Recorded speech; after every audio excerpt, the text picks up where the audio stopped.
Well, we just came back from a trip to Memphis, Tennessee that really came up on Friday morning. I mean, it's not like we planned this and said, hey, let's go down to Memphis for the weekend. One of those cool, spontaneous, those are the best kind of road trips there are, when you just jump in the car and go. And after talking to the barbecue professor and knowing the international barbecue competition was in Memphis, and we've always wanted to go, we said, let's just go.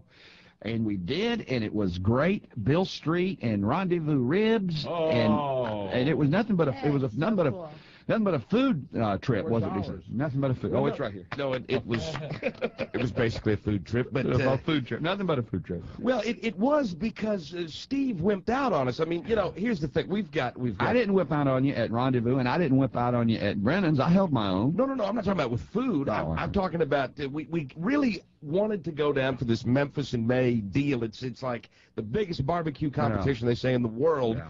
Everybody comes that loves barbecue, and they have this big competition. Well, we wanted to. First we ate lunch, and then we thought. I tell you what. In the Saturday morning, Steve calls our room. Now, see, we understand something. We've got 4 kids. Yeah. It's a lot easier when you're single. It's easier to just get up and go. That's right. Boom, boom, you're gone. And so he calls us about, I don't know, it's probably like 10 or so in the morning on Saturday, and he says, hey, are y'all almost ready to go? Because something about that, I don't want to stay in the room all day or something like that. I can't remember exactly. Well, I called. You never know when you're dealing with a lot of people what the story's going to be. So I called and I said, what's the plan for the day? Yeah. Because we got in on Friday night late. I mean, it was after midnight when we got there. You drove down. Drove down, yeah. And it was late because we got, left late and got there late, so nothing to do but check in the hotel. So wake up Saturday morning, and so I called early because I was trying to plan my menu for the day, and pace myself a little bit. And I said, so, what's the plan? And somebody said, well, we're downstairs eating in the breakfast at the hotel. And I thought, well, golly, I want to save up for barbecue. I don't want to go to breakfast in the hotel, but see, I had to feed the 4 kids. You got the kids, and they wake up. But and the baby, Bethany, and DC, I'm not sure that's your baby because how old is she? She's a little over a year and a half. And won't eat a rib. And so, I mean, I don't know. I thought, can't the baby wait and have a slab of ribs? Yes. But I'm single. I don't understand all that. Now, I thought at some point you made a comment because it's crucial to the story. I thought you said at some point, let's get going because I don't want to spend the day in the room or something like that along those lines. No, I just said, when are we going to eat some barbecue? That's what I was saying. They don't have barbecue at the hotel. Let's go eat some barbecue. Because we got out to Rendezvous Ribs. We had some lunch, and it was great. Last time we were at Rendezvous, it was 3 hours to get in. Oh my! And Is it worth it? I can't do that. I can't wait. It probably would be worth it, but. When I get hungry, I get crabby. Gotta eat. Well, but I think we got in at a good time because all the barbecue lovers were over at the festival. So this time we figured we'll go over there early, and we'll go over there. We'll do an end around while everybody else is at the festival. Perfect. And we didn't wait 2 minutes, did we? No. We had a large party, and I sure did. I was carrying my daughter Sophie, and I was ahead. She was getting heavy, and I was ahead of the group. I have never seen him move so fast in my life.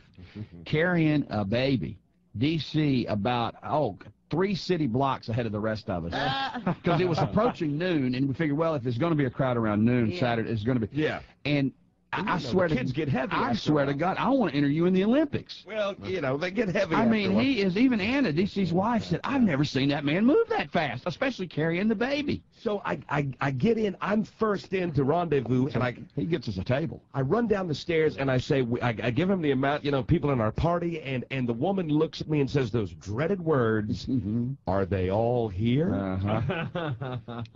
I said, lady, they're right behind me. Me and my daughter made it in first, but they're walking. As I'm saying that, I look up, and I'm hoofing it. But, I'm a big guy. Yeah. But hoofing it for me is not like hoofing it for other people. No. I look up, and the main door's open, and what looks like a stampede, like 300 people come in. Oh, and I'm thinking, because the woman says, well, we've got a table for that, amount of people that you have, and we can take you to it if your party's here.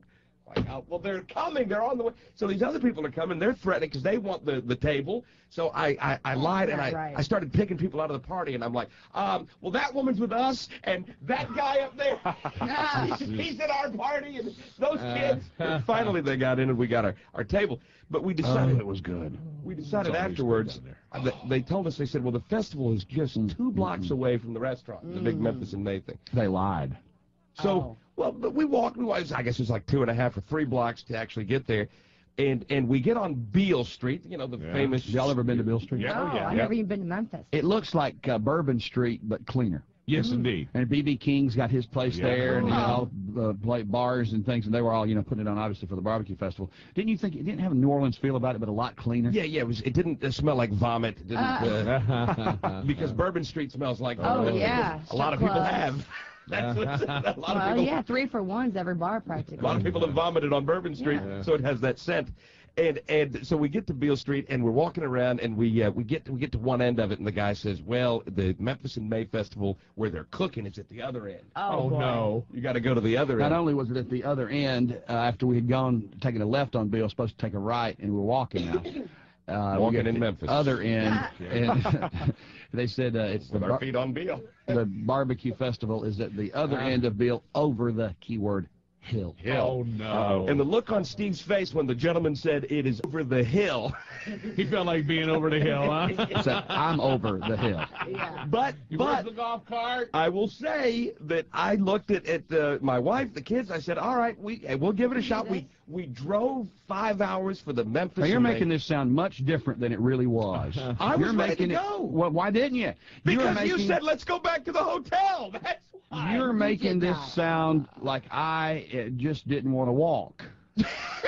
No wheelchairs this time? Yeah, no wheelchairs this time. He forgot his handicap card. I had on a new pair of sandals, and I got the bump to show you, Oh. and they had rubbed a spot on the top of my foot. Oh. Which, if you've ever walked with a blister, then and I bet you haven't, Stacy, you don't know what it's like. Oh, no, I never wore heels or anything like that in my life. No, I never had No, a and foot she's never had a pain. blister? No.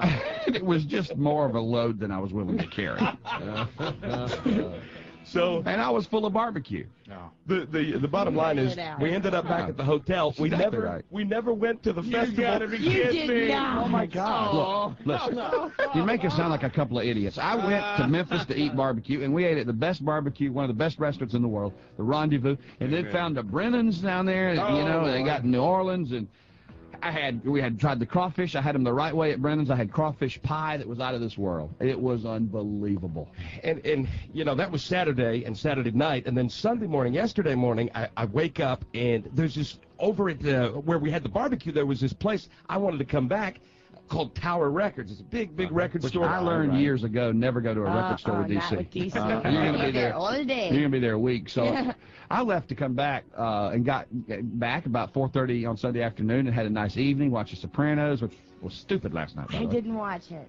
And I think, DC, you just rolled in, didn't you? You just left Tower Records a few hours ago. Well, no, we had a lunch at this place where it's the most bizarre concept. It's called Brazil de Texas, or Texas de Brazil. Yeah. And it's a Brazilian steakhouse, and it was incredible. You go in, and basically, What's Brazilian steak? well, it's just the way they serve it, I guess. You go in, and there's like a 60-item buffet, and you can... So far, so good. Real. Buffet. You can eat all of that, anything you want. And they said this place is, one of the managers was telling us, is spreading out all over the country. They've already got like 20 locations, and they're getting bigger. And then these meat carvers come to your table. Meat carvers. You've got a red sticker and a green sticker. And when you want meat, Green means go. you put it on green. When you want them to stop bringing you meat, you put it on red. How long did you sit on green? Well, I was there for a while, but they bring you... Oh, wow. They carve you filet. They carve you sirloin steak, leg of lamb, pork. How much for that? Chicken. How much for the all-you-can-eat? The whole deal was, I think, $19.99 a person. Oh, my gosh. What a And it's bargain. all you can eat. Good meat, though? Oh, incredible. Tasty? Seasoned and just very, very good. And I mean, and they have an open flame, and the guys have these big skewers, and then they cook it over the flame, and they bring you the skewer and carve it right off hot. Oh, very good. But they said it's going to be all over the country. Oh. In the middle of our meal, though, all these people started running out of the restaurant. We thought, well, what in the world is happening? You did embarrass yourself. Yeah. And the manager was trying to control the situation. Then we get outside on the street, and there's a shopping mall, and like hundreds of people out on the street. They had a bomb threat. Oh, my. Someone called They're in. just trying to get you out of the restaurant. He's overstayed his They stay. found out later that some teenager who was disgruntled, he was a worker at the mall, was disgruntled, they found out later, had called in a bomb threat to, like, get out of work. Darn kids. Disgruntled teenager. People were leaving. I noticed people were leaving the restaurant without paying. People that had, Did you leave? Did you leave, or you set it out? No, Yeah, we- bomb, schmom. I'm having another piece of filet. We were out there about 5 minutes, and the police came out and said everything's fine. You can return. We found out it's a hoax. We went back in. Man, I'm Which mad. gave you just enough time to work up an appetite. What are you mad about? I was in Memphis over the weekend as well. I had no idea the barbecue thing was going on. I had no idea there was a bread and Yeah, there. but you did what you should have done. He was a virgin, and he is no longer a virgin. Well, congratulations. Sean went to Graceland for the first time this weekend. I did go to Graceland. Oh my gosh, it was so cool. It made me more of an Elvis fan. But no, I was so mad you had all this great food. I ate at Shoney's. I was in Memphis. Yeah, but that's the best Shoney's in the world. It's okay. They've got 82 items on their bar. That's right. Food bar. Well, we're going to talk more about that. We got somebody going to Memphis that wants some tips. We can give you plenty of tips. My tip is not to wear new sandals. And we'll be right back with all that and much more about Memphis coming up a little bit later.